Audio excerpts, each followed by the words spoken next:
साथी नमस्कार, मैं हूँ शिल्पा मैम। आप सभी का स्वागत है हमारे YouTube चैनल पर। चलिए आज हम चैप्टर 1 सूरदास जी का पद क्लास स्टार्ट करते हैं, जो कि आपके एग्जाम में बार बार पूछा जाता है। वो कैसे पूछा जाता है वो आज हम आपको बताएंगे। चलिए, तो पहला पद रहा,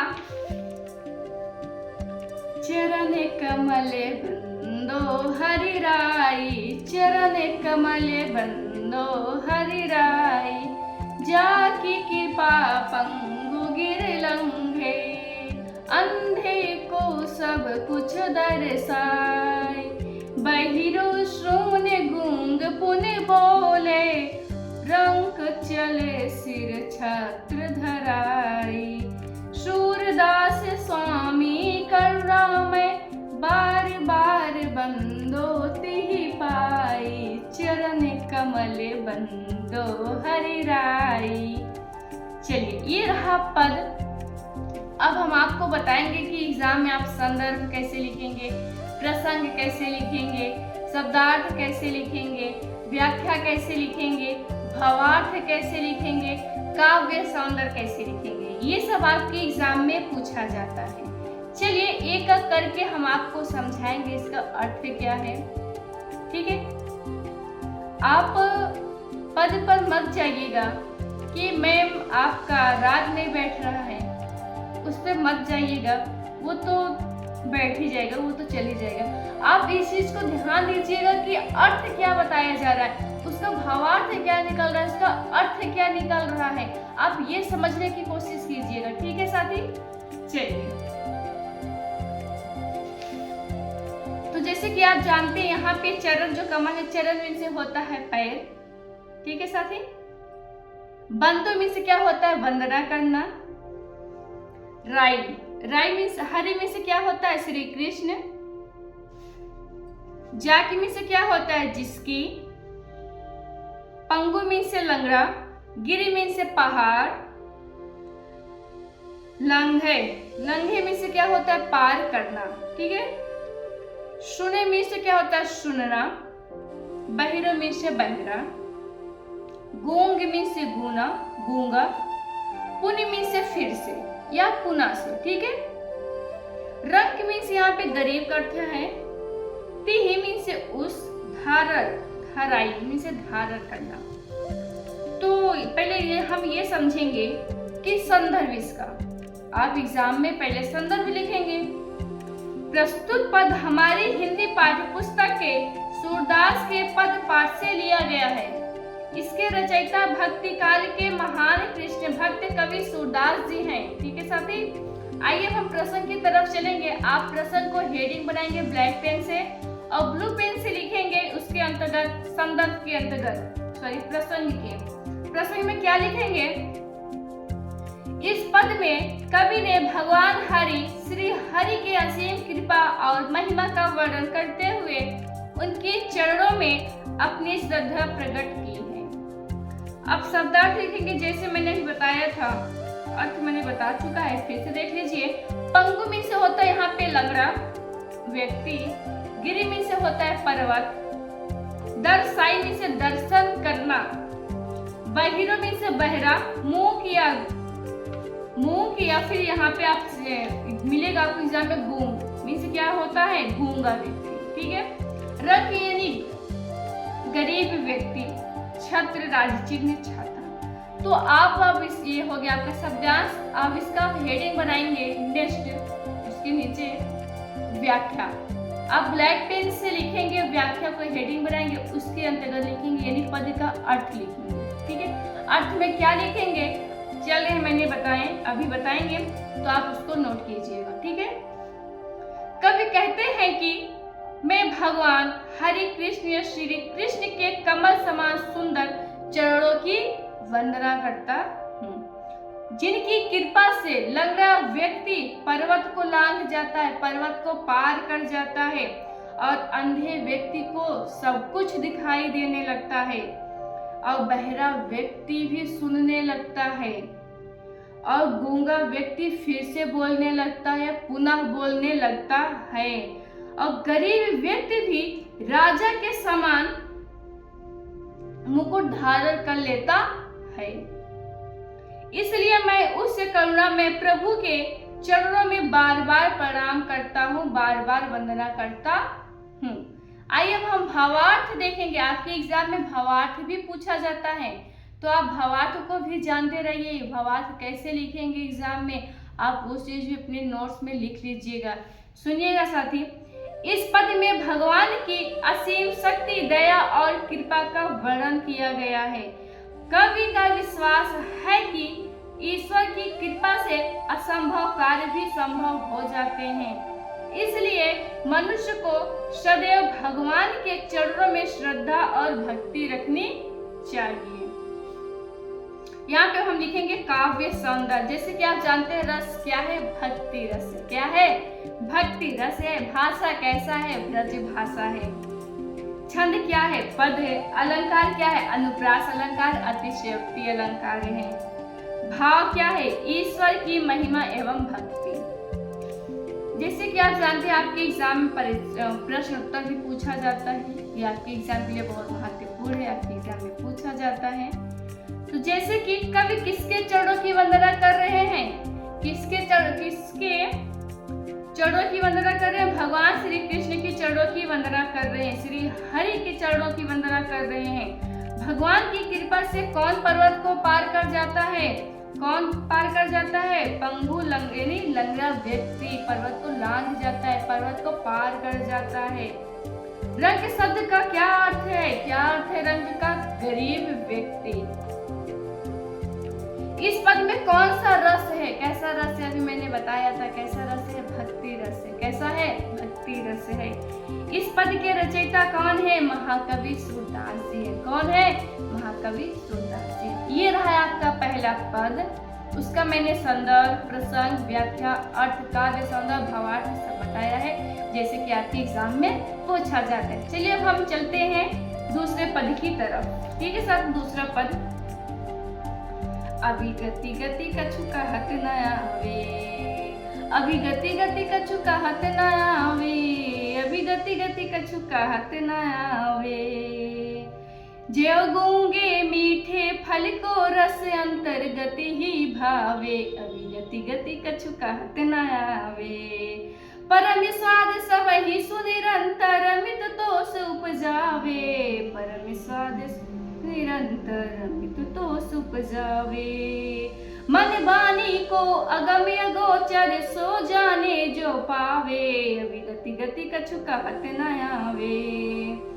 रूप रेखे गुण जाति जुगत बिन निरारंभित धावे हो, रूप रेखे गुण जाति जुगत बिन निरालंबित धावे। सब विदहि अगम विचार ही ताते सुर सगन पद गावे, अभी गति गति कछु कहत न आवे। चलिए अब यहाँ पे हम इसका अर्थ समझेंगे कि अभिगत यानी निगुण, निराकार, ब्रह्म ईश्वर। गति यहाँ स्थिति, जिसे कि ईश्वर की गति का वर्णन करते नहीं बनता। ईश्वर की जो स्थिति है वो कैसा है, अवर्णनीय है। ठीक है। जो गूंगे मीठे फल को रस अंतर्गति ही भावे, जिस तरह गूंगा व्यक्ति मीठे फल या रस को अपने अंतरात्मा को ही महसूस कर सकता है। परम स्वाद सब ही सुनिरंतर अमित तोष उपजावे, परंतु जो ब्रह्मानंद का स्वाद है, कैसा ब्रह्मानंद का स्वाद है, सभी में लगातार असीम यानी अमित संतोष तोष उपजावे उत्पन्न करता है। जो निगुण रस का आनंद है, निराकार असीमित संतोष उत्पन्न कराता है। मन बानी को अगम अगोचर सो जाने जो पावे, जो परम पिता परमेश्वर अगम है, अगोचर है, वैसे मन वाणी को अगम अगोचर अर्थात इंद्रियों से परे है, वो वही जान सकता है। उसका ज्ञान उसी को हो जिसको प्राप्त होता है। रूप रेख गुण जाति जुगति बिनु निरालंबित धावे। मन वाणी अर्थात जिसका न कोई रूप है, न रेखा है, न गुण है, न जाति है, न उसका कोई स्वरूप है, और वो निरालंब है अर्थात निराधार है। बिना आधार के कहाँ दौड़ा जाया जाए। सब विध ही अगम विचार ही ताते, सुर सगुन पद गावे। सभी प्रकार से अगम है, अगम यानी जहां पहुंचा ना जा सके, निगुण ब्रह्म है ऐसा विचार करके ताते, इसलिए सूरदास जी कहते हैं कि सूरसागर पदों का वर्णन करता है या गायन करता है। तो ये रहा आपका पद नंबर 2। अब हम चलेंगे पद नंबर 3। पद में देखेंगे तीसरा पद क्या है। किलकत कान घुटुरियन आवत, किलकत कान घुटुरियन आवत, किलकत कान घुटुरियन आवत, मन में कनक नंद के आंगन बिंब पकड़ बैठावत। किलकत कान घुटुरियन आवत, कबहु निरखी हरिया पुछाऊ को, करी सो पकड़न चाहत। किलकत हसत राजत देवदतिया, पुनि पुनि तिहिया गाहत। कनक भूमि पर कर पग छाया, या उपमाइक राजत, करी करी प्रतिपद प्रतिमनि वसुधा, कमल बैठ की साजत। बाल दशा सुख निरख जसोदा, पुनि पुनि नंद बुलावत। अचिरा तल के ढाके सूर, सुर के प्रभु को दूध पियावत। अभी गति गति कछु कहत न आवे, अभी गति गति कछु कहत न आवे। यहाँ पे किल का अर्थ यह है कि किलकारी मारते हैं श्री कृष्ण। क्या है? कान्हा, कान है कान्हा। पहला अर्थ यहाँ पे हम देखेंगे किलकत कान घुटुर यानी आवाज, यानी किलकारी मारते हुए कृष्ण घुटनों के बल आ रहे हैं। मणिमय कनक नंद के आंगन बिंब पकड़वे धावत। नंद बाबा के मणि युक्त स्वर जैसे अपने आंगन में अपनी ही परछाई पकड़ने के लिए दौड़ते हैं। कौन दौड़ता है? श्री कृष्ण अपने ही परछाई पकड़ने के लिए दौड़ते हैं। कबहु निरखी हरि अप छांव को, करिए सो पकड़न चाहत। कभी तो अपनी परछाई देखकर हंसने लगते हैं और कभी उसे पकड़ना चाहते हैं। जो परछाई है कभी उसे देखकर श्री कृष्ण हंसते हैं, कभी उसे पकड़ने की कोशिश करते हैं। किलक की राजत हसत देवदतिया। श्री कृष्ण किलकारी मारते हुए हंसते हैं तो उनके आगे के देवदतिया, तो उनके आगे के जो छोटे छोटे दांत हैं, जब वो हंसते हैं तो उनके तो दांत दिखाई देने लगते हैं, तो वो बहुत अच्छे लगते हैं। जो उनके छोटे छोटे दांत हैं, हंसते हैं तो बहुत अच्छा लगता है। तो श्री कृष्ण किलकारी मारते हुए जब हंसते हैं तो उनके आगे के दो दांत बार बार दिखाई देने लगते हैं, जो अत्यंत सुशोभित है। कनक भूमि पर पग छाया, यह उपमा एक राजती। हाथ और पैर की छाया स्वर जैसे भूमि पर पड़ती है, वहां पर उपमा सुशोभित तो होती है। करी करी प्रतिपद प्रतिमनि वसुधा, कमल बैठकी साजती। तो ऐसा प्रतीत होता है जैसे श्री कृष्ण के कदम कदम पर, पग पग पर जो वसुधा है, जो पृथ्वी है, प्रत्येक मणि पर कमल की बैठकी सजा रही, ऐसा प्रतीत होता है। बाल दशा सुख निरखी जसोदा, पुनि पुनि नंद बुलावत। जसोदा माता बालक की दशा को देखकर नंद बाबा को बुलाती हैं। नंद बाबा कौन है? श्री कृष्ण के पापा है ना, तो उनको बुलाती हैं कि आवा देखा श्री कृष्ण क्या कर रहे हैं, तो उनको बुलाती हैं और दिखाती हैं।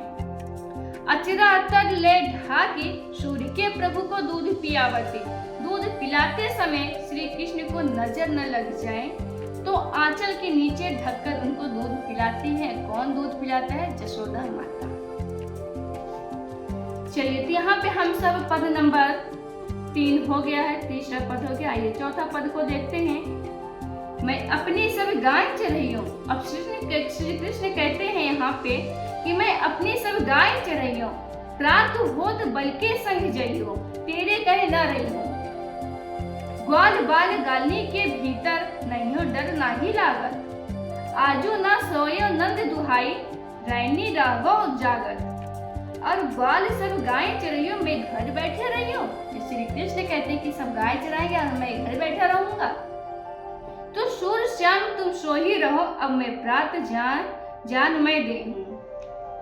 तो यहाँ पे मैं अपनी सब गाय चरही हूँ, मैं अपनी सब गाय चराऊंगा। कौन कहता है? श्री कृष्ण कहते हैं अपनी माता जसोदा से। तो प्रात होत बल संग के जइयो, तो सुबह यानी प्रातः होगा, मैं बलदाऊ के संग चला जाऊंगा। तेरे कहियो न रहियो, मैं तेरे कहने से नहीं रहूं, तेरे कहने से नहीं रुकूंगा, मैं सुबह होते ही बलदाऊ भैया के साथ चला जाऊंगा।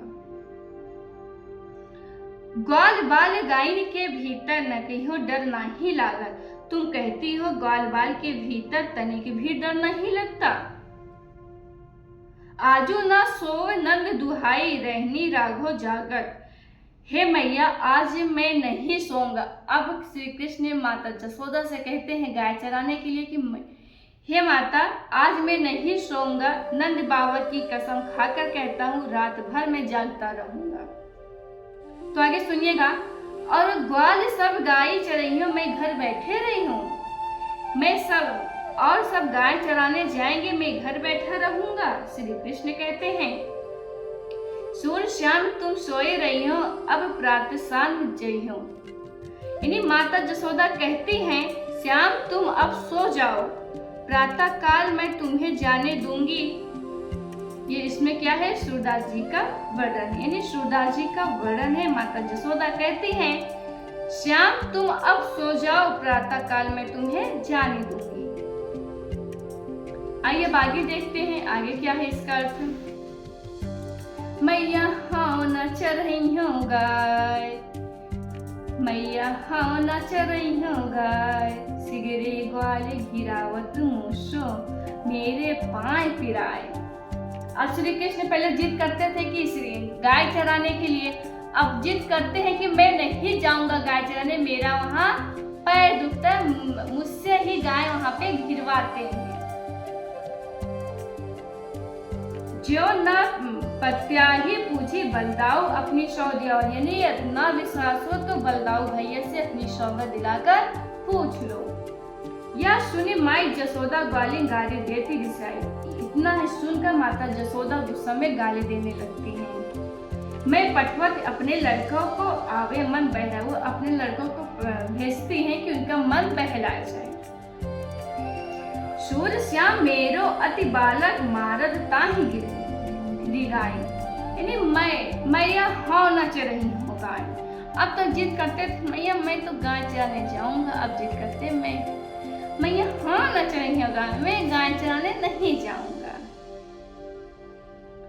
सिगरी ग्वाल गिरावत मोसो मेरे पाए पिराए, सारे ग्वाल बाल गैया को हमसे ही घिरावत है, मेरा पाए तो दर्द करने लगता है, पिराए लगता है ना। इसमें इसका अर्थ ये बताया गया है। ज्यो ना पत्याही पूछी बलदाऊ अपनी सौह दिया। यदि विश्वास नहीं हो तो बलदाऊ से पूछ लो अपनी कसम दिलाकर। यह सुनी माई जसोदा ग्वालिन गाली देती रिसिया। इतना सुनकर माता जसोदा ग्वालिन को गाली देते हुए गुस्सा क्रोधित करती हैं। मैं पटवत अपनी लड़का को आवे मन बहराए, मैं अपने बच्चों को इसलिए भेजती हूँ कि उनका मन बहराए जाए। ठीक है। तो सूर श्याम मेरो अति बालक मारत ताहि रिगाए। माता जसोदा कहती हैं कि मेरा श्याम छोटा बच्चा है, दौड़ा दौड़ा कर उसे मारते हैं। चलिए तो यहाँ पे अब हम पद नंबर 6 की तरफ चलेंगे। देखिए आइए पद नंबर 6 में क्या है। सखी रे मुरली जी चोरी, सखी रे मुरली लीजे चोरी, जिन्हीं गोपाल कीन है अपने बस प्रीति सबने की तोरी, छिन इके घर भीतर निसी बांसर धरत न कबहू छोरी मुरली री सखी री मुरली लीजे चोरी। कबहू कर कबहू और धरी कटी कबहू हो सत जोरी। न जानो कछु मेली मोहिनी राखे अंग अंग भोरी। सूरदास प्रभु को मन सजनी बांध्यो राग की डोरी सखी री मुरली लीज चोरी। सखी री मुरली, यहाँ पे मुरली का अर्थ क्या है? बांसुरी। क्या है? बांसुरी। तो सखियां गोपियां यानी जो गोपियां एक दूसरे से बातें करती हैं और कहती हैं और चली बांसुरी को चुरा ली। क्या कहती है सखियां आपस में? चलो श्री कृष्ण का जो बांसुरी है उसे हम चुरा लेते हैं। जिन्हें गोपाल कीन है अपने बस प्रीत सबही की तोरी। यानी जिस बांसुरी ने गोपाल को अपने बस में किया है, चलिए उस बांसुरी को चुरा ले। श्री कृष्ण ने उस बांसुरी को अपने बस में किया है तो आपस में बातें करते हैं, चलिए उस बांसुरी को चुरा लेते हैं।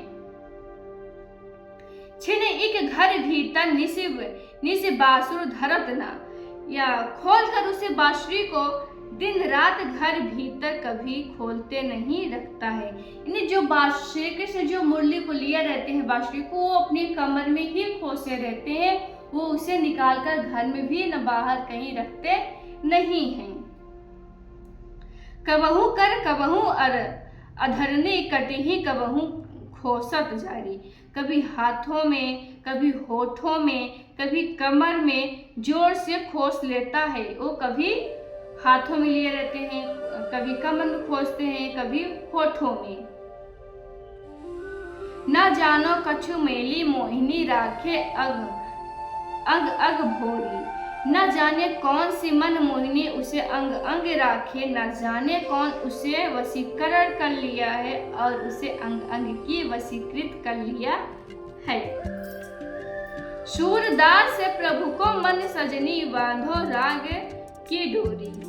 सूरदास कहते हैं कि हे सखी, मुझे लगता है कि प्रभु के कारण का जो मन है उसी राग की डोर से बंधा हुआ है। उस बांसुरी से प्रेम की डोर में बंध गया है, इसलिए बांसुरी को अपने साथ लिए रहते हैं। चलिए नेक्स्ट पद। उधो उधो मोहिनी ब्रज बिसरत नाही। उधो मोहिनी ब्रज बिसरत नाही। वृंदावन गोकुल मन उपवन सघन कुंज की छाई। उधो मोहिनी ब्रज बिसरत नाही। प्रात समय माता जसुमती अरुनंद देखी सुख पावत।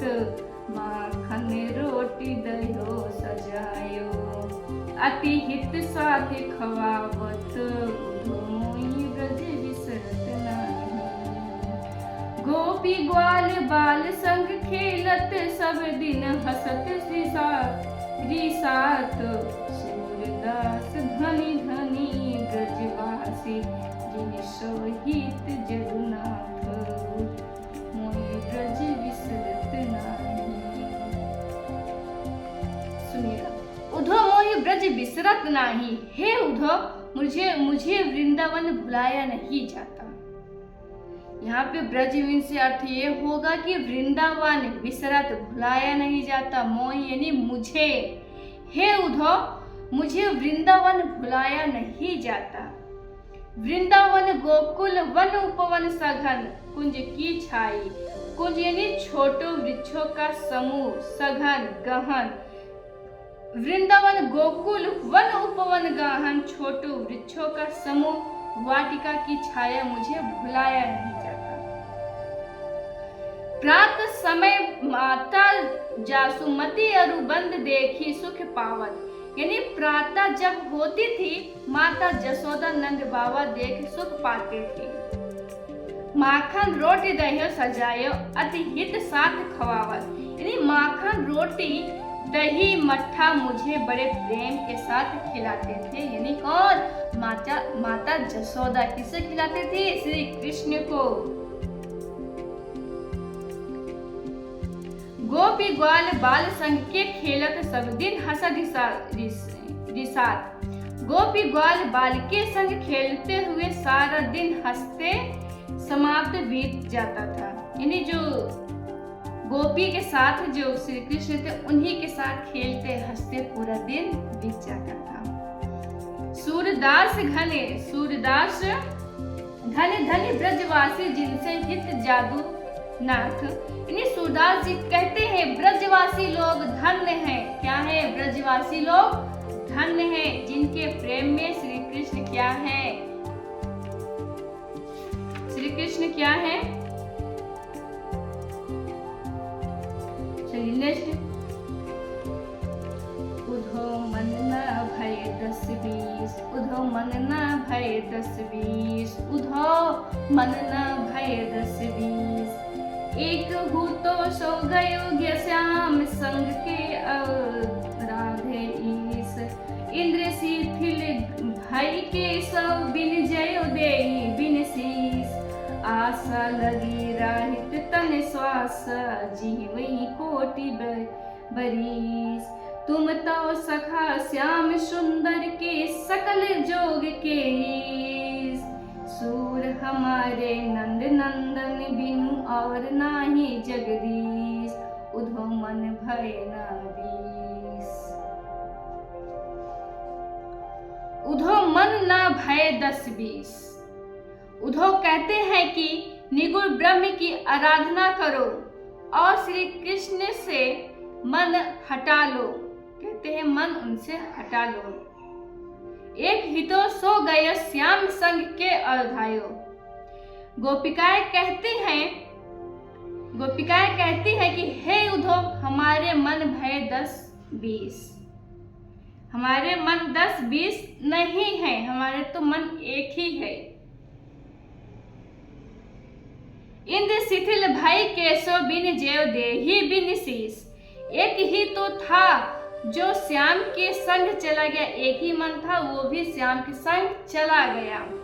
अब आपके निगुण ब्रह्म की आराधना कौन करे?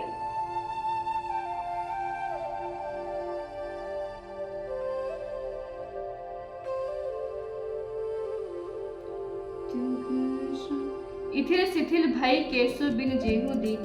इसका अर्थ ये होगा कि जिस प्रकार बिना शीश के देही किसी काम की नहीं होती, ठीक उसी प्रकार श्री कृष्ण के बिना हम भी किसी काम के नहीं रहे। गोपियां कहती हैं सारी इंद्रियां क्या है? शिथिल हो गई है। आशा लागी रही तन श्वासा जीवी कोटि बरीस। अब हमारे शरीर में यही आशा लगी रहती है, हमारे शरीर में यही श्वास चल रही है उनके इंतजार में, करोड़ों वर्षों तक जीवित रहे। तुम तो सखा श्याम सुंदर के सकल जोग के ईश।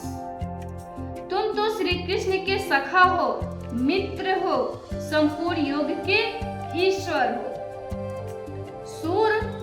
सुर हमारे नंद नंदन बिनु और ना ही जगदीश। सूरदास कहते हैं कि गोपियां कहती हैं श्री कृष्ण के बिना और कोई हमारा ईश्वर नहीं है। गोपियां ये कहती हैं कि हमारे लिए कोई नहीं है, सिर्फ कौन है? श्री कृष्ण है।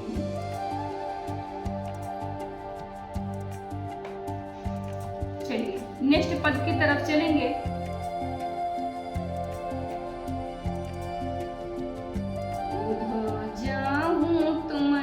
हम जाने। अब कहती हैं कि उधो जाहूं तुम हम जाने। श्याम तुम ही हो को नाही पठो, तुम हो बीच भुलाने। ब्रज निरही सो जोग कहत हो, बात कहत न लजाने। बड़े लोग न विवेक तुम्हारे ऐसे भय अनाए। हम सो कहीं लाई हम सही कहे, जिस गुण लेहु सयाने। कह अबला कह दशा निरंगर, दिगंबर मस्त करहो पहचाने। साच कहो तुमको अपनी सो बूझत बात निदाने। सूर श्याम जब तुम ही पठयो तब न कहूँ मुस्काने। अर्थ समझिएगा कि उधो जाहि तुम हम ना जाने, यानी गोपियां उधो से कहती हैं जाओ हम तुम्हें जान लिए गए, हम तुम्हें जान गए। कि क्या कहती हैं गोपियां? उधो से कहती हैं जाओ हम तुम्हें जान लिए। श्याम तुम ही ह कौन नाही पठो को ही के बीच भुलाने। श्री कृष्ण तुमको यहाँ कौन नहीं भेजा है, तुम तो बीच रास्ते में भूल पड़े हो। ब्रज नरिनी सो जोग कहत हो बात कहत न जाने। ब्रज की नारी से लोग साधना की बातें करते हैं और तुमको श्रम तुमको नहीं आई। ठीक है, बड़े लोग ना विवेक तुम्हारे ऐसे भय अनाने, यानी बड़े लोग हो तुम्हें बुद्धि नहीं आई। विवेक में से क्या होता है? बुद्धि। बड़े लोग हो तुम्हें बुद्धि नहीं है, ऐसा अड़ल चले गए। हम सो कहीं लाई हम सही के जी मुनि लेहु सयाने। हमसे जो कहे वो सह लिया, हमसे जो कहे वो सह लिया गया। हे सयाने हे चतुर तुम्हें हमसे कहाँ हम सह लिया। कहा अबला कहा दशा दिगंबर मस्त करो पहचानी। कहा हम अबला स्त्रियां कहा दिगंबर की स्थिति शांत रहो पहचान गए। साच कहूँ तुमको अपनी सो बूझत बात निदाने। यह साच यानी सत्य कहूँ तुमको अपनी कसम जो मैं पूछ रही हूँ, अंत में वो बात बताना श्याम। सूर श्याम जब तुम ही पठायो तब न कहूँ मुस्काने। सूरदास कहते हैं गोपियां पूछती हैं उधो से तुम्हें यहाँ भेजे थे तब तनिक भी मुस्काए नहीं थे। ये उधो कहती हैं। चलिए, तो यहाँ पे हम अब 2 पद रह गए हैं, 2 पद रह गए हैं, वो हम सब नेक्स्ट वीडियो देखेंगे। ठीक है साथी, तो आप सब एक बार ये बताइएगा कि क्लास कैसी लगी। अगर क्लास अच्छी लगी हो तो आप सब अपने दोस्तों को जरूर शेयर कीजिएगा। ठीक है साथी, ये आपके एग्जाम के लिए बहुत ही महत्वपूर्ण है। जैसे मैंने अर्थ बताया आप ऐसे नोट करते जाइएगा, आप एग्जाम में वैसे ही अर्थ लिखिएगा, संदर्भ प्रसंग व्याख्या सब। ठीक है साथी, चलिए फिर आपको नेक्स्ट मिलेंगे नेक्स्ट वीडियो में। तब तक आप अपना ध्यान रखिएगा, अपने घर वालों का भी, अपने माता